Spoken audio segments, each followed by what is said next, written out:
Então, meus irmãos, mais uma vez estamos aqui para lermos um trecho do nosso Evangelho e conversarmos um pouquinho nesses minutos, né, que vamos dedicar então a essa reflexão juntos. Então, sentimos, né, através desse trabalho, das palestras, nós buscamos continuar conectados uns aos outros e sentimos muitas saudades do nosso trabalho, da nossa casa, mas através desse recurso digital, então, buscamos, né, estarmos juntos, conectados, conduzindo as nossas reflexões, e a conexão se dá, então, em nível vibratório, e aí buscamos, através dessas trocas, dessas palestras, continuarmos o nosso trabalho, continuarmos a nossa caminhada. E hoje, então, no Evangelho segundo o Espiritismo, nos caiu o capítulo 15, Fora da verdade não há salvação. O capítulo fala fora da caridade não há salvação, e aí o item 9 fala sobre a verdade. Fora da verdade não há salvação. Equivale dizer, fora da igreja não há salvação. Essa afirmação é também exclusivista, pois não existe uma única seita que não pretenda ter o privilégio da verdade. Qual o homem que pode vangloriar-se de possuí-la por inteiro? Quando o conhecimento cresce sem parar e as ideias evoluem diariamente?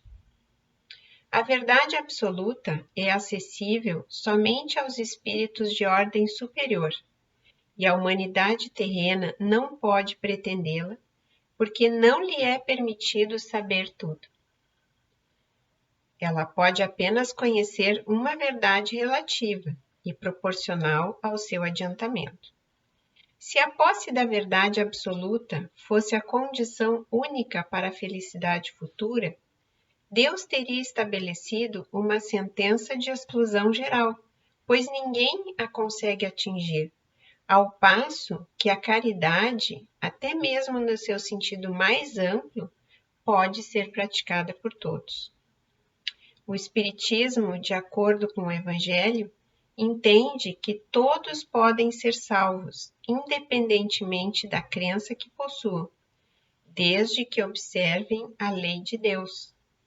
Portanto, o Espiritismo não diz fora do Espiritismo não há salvação. E como ele não pretende ensinar toda a verdade, também não diz fora da verdade não há salvação. O que dividiria os irmãos em vez de uni-los, tornando eternas as rivalidades. Então, essa lição, ela é muito importante, né?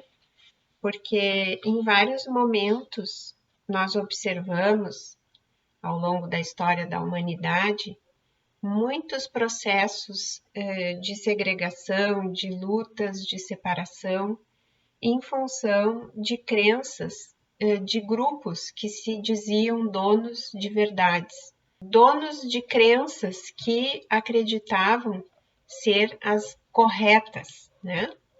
E em nome dessas crenças, em nome dessas ditas verdades que eles apregoavam e acreditavam, tentavam em muitos momentos impor essas verdades a outros povos, impor essas verdades a outras culturas, digamos assim, naquele orgulho de acreditar que a sua verdade era melhor.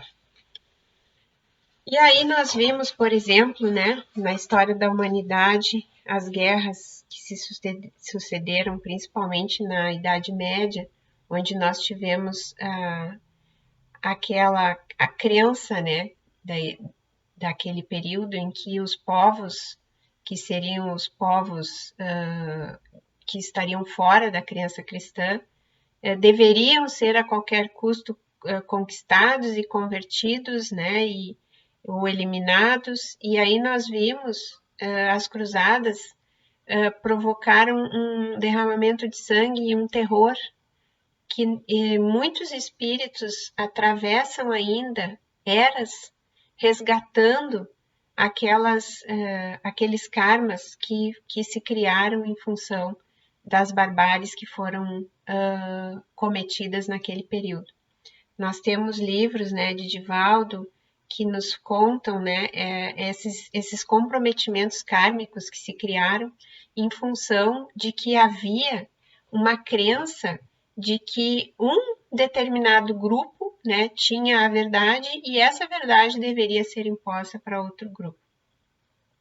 Nós temos isso, essas crenças, elas estão em todos os campos, né, na política, na ciência, enfim, em todos os nossos campos de atuação, a gente sempre presencia esse tipo de coisa. Há algumas pessoas se achando detentoras da verdade, alguns grupos, algumas facções, enfim, e esses grupos, então, assumem uma postura, né, de muitas vezes querer impor as suas crenças para as outras pessoas e, inclusive, perseguindo, como a gente viu também em vários momentos da história da humanidade, perseguições que se impuseram em função de que as crenças não são iguais, né? Mas aqui a lição do Evangelho vem justamente nos dizer que não existe uma verdade. É impossível para que nós, espíritos ainda em evolução, que estamos aqui vivendo nesse plano terreno, buscando o nosso processo evolutivo, de abarcarmos toda a verdade. E aqui nós não estamos falando da verdade em ordem material, estamos falando da verdade em ordem espiritual. E também a verdade material nós não conseguimos. A ciência, por mais que estude, por mais que busque o conhecimento, não vai nunca conseguir abarcar todo o conhecimento da natureza.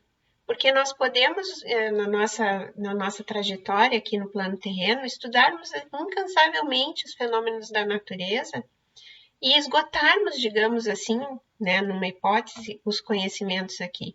Mas nós temos o universo, nós temos planetas, nós temos estrelas, nós temos o cosmos inteiro, que é infinitamente grande, e nós não temos condições de abarcar conhecimentos que existem em tudo isso. Então é muita, digamos assim, prepotência de nossa parte acharmos que a gente consegue, né? Não conseguimos. Só que o orgulho às vezes nos cega tanto, a vaidade nos cega tanto, que nós achamos que conseguimos abarcar, né, conhecimento, que somos superiores em relação às outras pessoas em função disso. E no campo religioso, também se estabelecem essas disputas. No campo religioso também nós temos esse tipo de pensamento. Quantas vezes, né, nós inadvertidamente pensamos isso muitas vezes. Que pena que o fulano não é espírita. Por que ele é de tal religião? Por que ele não é espírita? Né? O espiritismo esclarece muito mais as coisas. Não sei. A gente tem na doutrina, né, uma luz que veio nos mostrar muitas coisas que não estavam bem compreendidas. Mas, como diz aqui na lição, tudo nos foi dado, a dose de conhecimento que nos é dada é de acordo com a nossa capacidade de compreensão. Assim como Jesus, na época que esteve conosco, contava e falava as coisas, os ensinamentos através de parábolas, porque aquelas pessoas naquela época não tinham condições de entender a verdade, de entender os conhecimentos, de entender todo aquilo que Jesus tinha no seu espírito. Ele não tinha condições, se ele fosse falar efetivamente tudo o que ele sabia, ninguém iria entender nada, né? Então, o que acontece? Conforme a nossa maturidade espiritual e intelectual, o conhecimento vem, né? Ele vai chegando até nós. Mas esse conhecimento, ele é dosado de acordo com a nossa evolução. Então, a gente precisa, né, em determinado momento, entender que nós estamos aqui numa viagem, né, nós estamos aqui num processo evolutivo, que nós estamos aqui aprendendo e que todo conhecimento que nos chega, ele vem de acordo com a nossa capacidade de compreensão, ele vem de acordo com a nossa capacidade de entendimento. Então, quando a gente diz assim, mas porque que pena que o fulano não é espírita, né? Mas às vezes aquela pessoa que nem é espírita, ela tem um comportamento muito mais condizente com a doutrina, com os ensinamentos de Jesus, do que às vezes outro que é espírita ou que sei lá qual a crença, né? Então não são os rótulos que a gente coloca.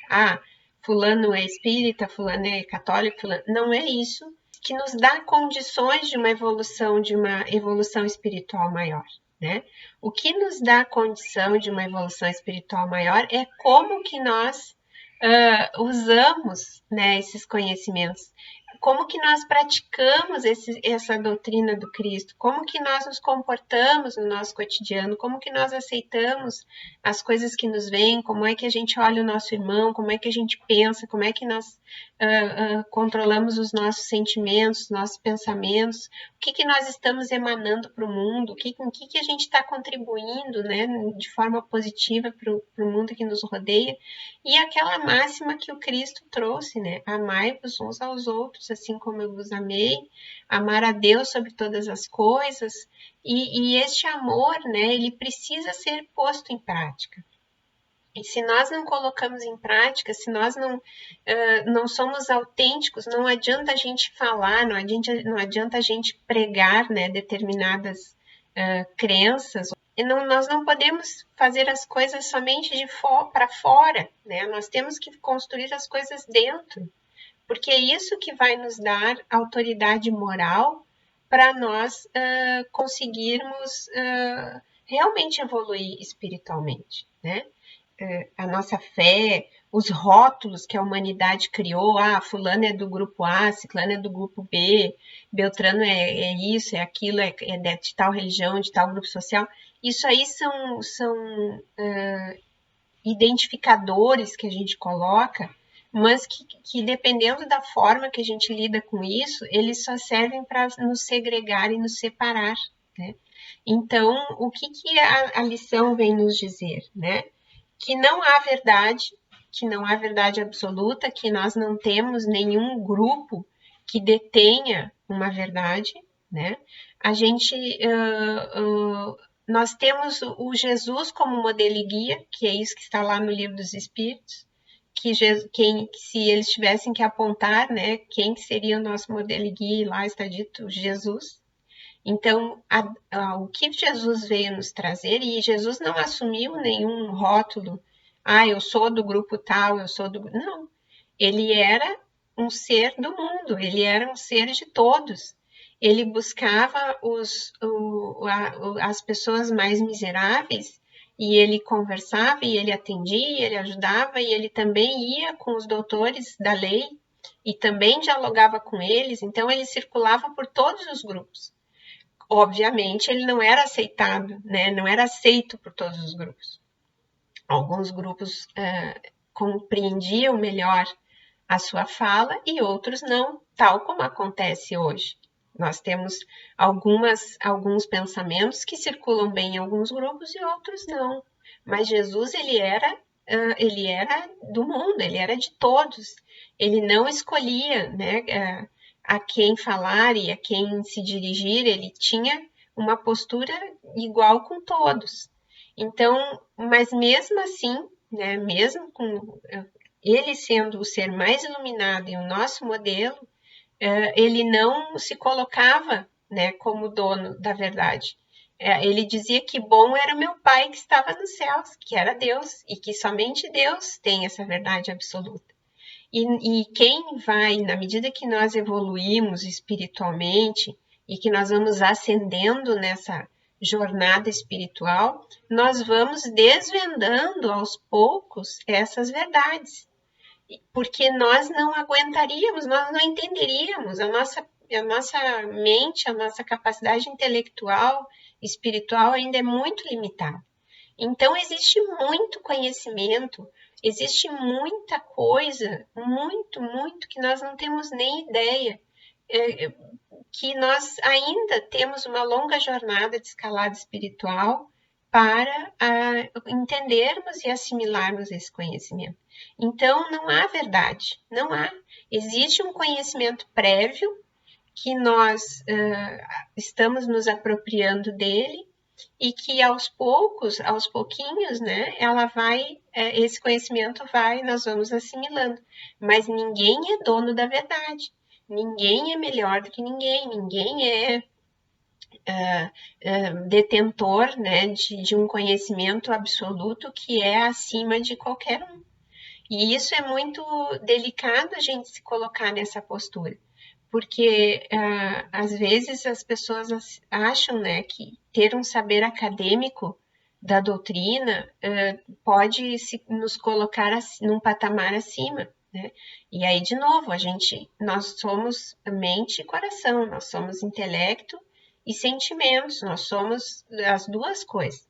Então, a gente pode ter muito conhecimento, e é importante, a gente tem que estudar, tem que se apropriar, né, dos conhecimentos da doutrina, mas nós precisamos, acima de tudo, praticar, nós precisamos, acima de tudo, autenticidade das nossas atitudes, que as nossas atitudes estejam em sintonia com aquilo que nós estamos aprendendo, porque senão nós seremos vazios, a nossa palavra não tem força, né?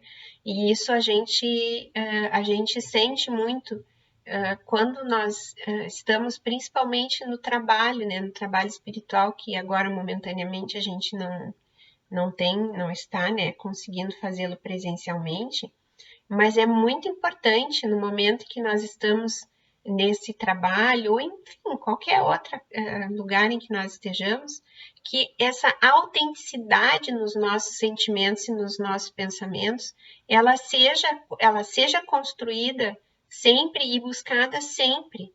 Porque se nós formos autênticos naquilo que nós sentimos, naquilo que nós pensamos, que nós efetivamente estejamos buscando essa sintonia entre esse conhecimento, né, doutrinário, entre esse conhecimento da moral do Cristo, e que nós efetivamente coloquemos isso na nossa vida como uma ação, né, nós teremos força moral, nós teremos força espiritual, nós nos tornamos vibratoriamente mais fortes no sentido de realmente podermos, né, ser instrumentos de ajuda e de trabalharmos em prol do bem à nossa volta.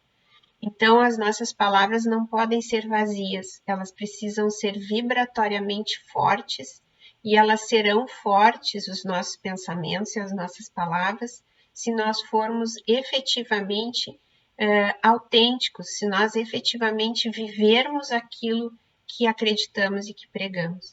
Então, não há verdade, não é fora da verdade, né? Nós não temos que nos colocar donos da verdade. Nós temos que nos colocar caridosos, como diz aqui. Fora da caridade não há salvação. Então, é a caridade com o próximo, quer através dos nossos pensamentos, quer através dos nossos sentimentos, quer através de qualquer tipo, né, de caridade, de ordem material, de ordem espiritual. É isso que vai nos ensinar a ser seres humanos melhores. Porque quando vem o Cristo e nos diz que fora da caridade não há salvação, ele está nos dizendo que nós precisamos cada vez mais humanizar as nossas relações, nós precisamos cada vez mais olharmos o nosso semelhante, o quanto mais empático nós formos, conseguirmos nos colocar no lugar do outro, conseguirmos olhar para o outro de uma forma mais fraterna, mais humana, nós estaremos qualificando as nossas relações, estaremos qualificando o nosso entorno e estaremos pacificando o nosso ambiente, pacificando a nossa família, a nossa sociedade, o nosso trabalho, porque nós estaremos vivendo aquilo que está sendo ensinado para nós, né? Então, acho que era isso, né, que nós tínhamos para compartilhar. Agradeço e peço a Deus que todos nós estejamos cada dia mais fortes para enfrentarmos tantos desafios que estão sendo postos no nosso caminho nesses momentos tão importantes de evolução para a humanidade. Que o nosso Pai nos ajude e que Jesus nos abençoe hoje e sempre, e que assim seja.